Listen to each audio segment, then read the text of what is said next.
Hello, I'm Lauren. Today, I want to talk about something that can quietly change the entire trajectory of a child's life. The five most important investing and finance lessons children should learn young. Not in their 20s, not after debt, not after financial mistakes. Young, because financial habits are not about money, they're about identity. The first lesson is simple but powerful: spend less than you earn, always. This is the foundation of all wealth. If a child grows up believing that income is meant to be fully consumed, financial stress becomes normal. But if they grow up understanding that money left over is power, that the gap between earning and spending creates opportunity, everything changes. That leftover money becomes savings. That savings becomes investments. Those investments become freedom. Discipline here creates flexibility later. The second lesson builds directly on that: pay yourself first. Don't wait to see what's left at the end of the month. That almost never works. Instead, decide in advance that a percentage of all money, received allowance, gifts, job income goes into saving or investing automatically.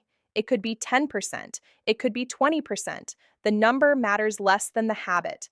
When young people internalize that investing is not optional but automatic, they remove emotion from the equation. They stop negotiating with themselves, and automation is the secret weapon of long term wealth. The third lesson is about time, and this one is underestimated. Start investing early, even if the amount is small. Compounding rewards consistency and time more than it rewards size.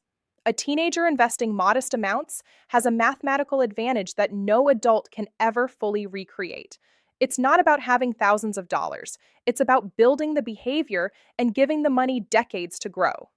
When children understand that time is their greatest asset, they stop waiting for one day and start thinking long term immediately. The fourth lesson is one that separates consumers from builders. Own assets, not just things. Most of society is structured to encourage spending new devices, new clothes, new trends. But very few people teach the difference between something that costs money and something that makes money. An asset produces income or grows in value. A liability drains money. Stocks, businesses, rental property, those are assets. The newest gadget often isn't. This doesn't mean children shouldn't enjoy life. It means they learn to prioritize ownership first. Build the engine before you decorate the car. When ownership becomes the goal, wealth becomes a byproduct. The fifth lesson may be the most important in today's world: be patient and ignore hype. Markets rise, markets fall, trends explode and collapse. Social media makes speculation look exciting and fast money look normal, but real investing is steady, boring, and disciplined. The ability to stay calm when others panic and to avoid chasing what's hot is a superpower. Financial success is less about intelligence and more about emotional control.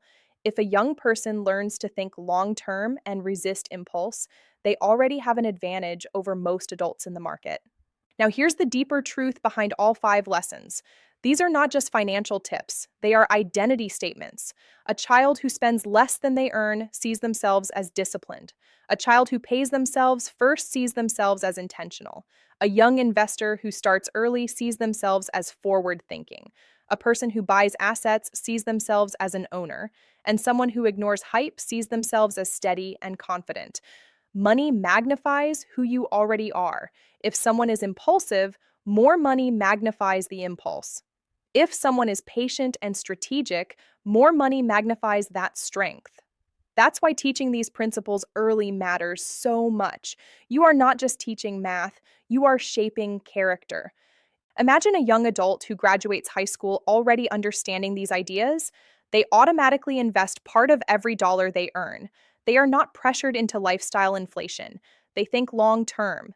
They view opportunities through the lens of ownership. And they are not emotionally shaken by market volatility.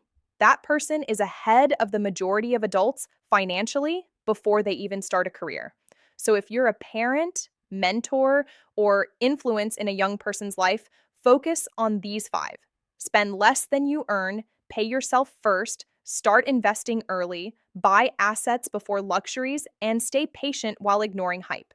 If those habits are internalized early, the financial outcome over decades becomes almost inevitable.